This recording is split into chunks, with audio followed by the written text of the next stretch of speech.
I saw a lot of it growing up with him and his buddies and his cousins and stuff like that. I can remember being in a place called Kaiser's, and my friends down in Brackenville, Texas. If you've been there long enough, you know what Kaiser's is. It was the local honky tonk, and owned by a buddy of his named Johnny Fritter, whose dad's name had been Kai's Fritter, and notorious little town honky tonk. And I think we were down there for my birthday or something, and bunch of guys came in from outside of town, and that's always a bad combination. And I can remember it started getting a little heated, and my dad grabbed me, pushed me up against the jukebox, and said, "Stay here, don't move." And then knives and guns came out, and within a period of 30 seconds, there were dudes laying all over that place, shot and stabbed and everything else. And seeing that at an early age, and really the sad part about it is you get used to seeing it after a while. But it taught me a couple things. One is I never feared the actual act of the violence, but I saw what it did to us as a family, and that really scared me. So as I grew up, I like to think I had a little more sense, because there was times where I would be put in that situation and I would go, hey, there's got to be another way out of this, because I know it's going to happen, right? And I know what happened to me as a kid and my sisters as a kid, and I don't want that to happen to my kids.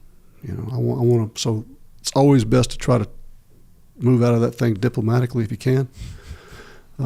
You exhaust every means, but and then if you can't, then you have to really do something really, really quick. But the thing that stood out to me was that there was always some sort of weapon involved in it.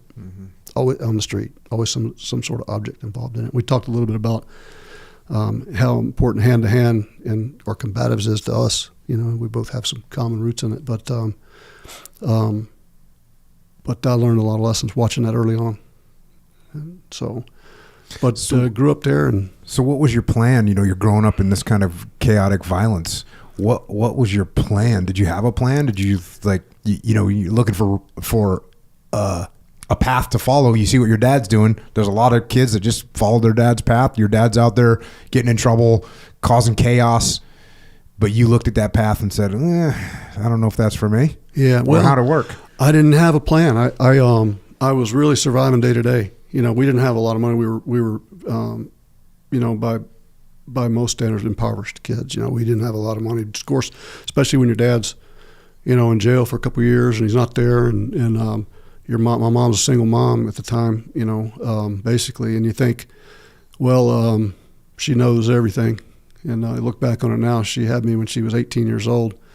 And so she was in her mid to late 20s, and you think she knows everything. But now look back on it now, I got a daughter that's 22, and I'm thinking, man, that was my mom, But, and my dad was young. He was 17 when I was born. So, again, you think they got all the answers when you're a kid. But then you look back now as a 65-year-old man, and you realize, man, they had a lot of responsibility on them. But I had no plan. I worked odd jobs out there in Kenny County, worked on the ranches, and drove delivery trucks, did whatever I could. Went out, we used to call it dove picking. We'd go out, and hunters would come in from all over the world to hunt white-winged dove out there, and me and my buddies would go out and clean the dove, get the dove. We were like human retrievers, really, and you wouldn't believe how many times I've been shot being a bird boy, but anything you could to make money, with no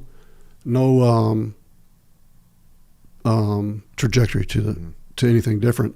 Did you have any military in the family, any grandparents or anything that you knew about? I did, yeah. I did. My grandfather was in the Army in the South Pacific in World War II. So he was in Guam, Philippines, and New Guinea. Regular soldier, did his thing. Never talked about it, but he never got out of high school. Came back to Texas and after the war and had a family and went from there. My dad was in the Navy. He was in the Navy probably before the Korean War, so between World War II and the Korean War. So never really saw any action, but I actually think he was out here in San Diego, but as a sailor. I don't know what he did, but But was the military on your radar at all for a career? You know, I grew up like every kid, I think. Every young man at the time, every young boy, you watch the movies and you kind of romanticize it. I remember watching the Green Beret when I was a kid, thinking how cool that was. But I watched all the old, at that time, you know, 60s. So I was born in 1960. So when I was really at the age where you're interacting with other people outside your family, you know, 7, 8 years old. Small town America, I'd go down to the barbershop and you have guys from World War II, Korea, and Vietnam was kicking off at the time pretty good. So a lot of the kids in high school, you know, high school football heroes and stuff like that were going off to fight in Vietnam. And I remember a couple times these kids would go off to fight and they would come back and they would bring it back, and they used to have a funeral procession down the street. And a lot of times they'd put it on a buggy and a horse and they'd pull it down the street because it's what, you know, typical West Texas town. But I remember that being very impactful. I remember how it affected the community. So growing up in small community America back then, you know, there was a lot of respect for the military.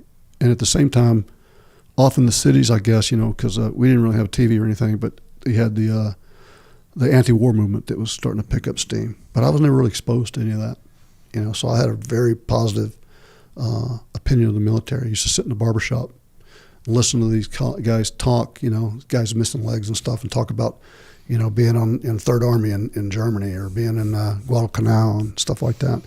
And I just loved it. And I'd sit down there, and they were just my heroes. And at the time, I'm like, man, these dudes are really, really old. But if I look back on it, they're probably in their 40s, you know. But that was a cool place to grow up, and a cool way to grow up. I think I always look back and I say, you know, I've had bad and good in my life like everybody else. But one of the most fortunate things, I count my blessings for being raised in Brackettville, Texas. I mean, it was just a cool place. I loved it. And, you know, a lot of the guys that would come in there to get your, you know, it was a garrison town. So you had Fort Clark, which was built for the Indian Wars down there when they were fighting the Comanche, and then the Mexican-American War. Beautiful little post right on the border. And so I'd have kids that I went to school with that were the descendants of the original soldiers that would serve there back in like the Indian Wars, but they just never left. When they got out of the Army, they just built a house next to the base.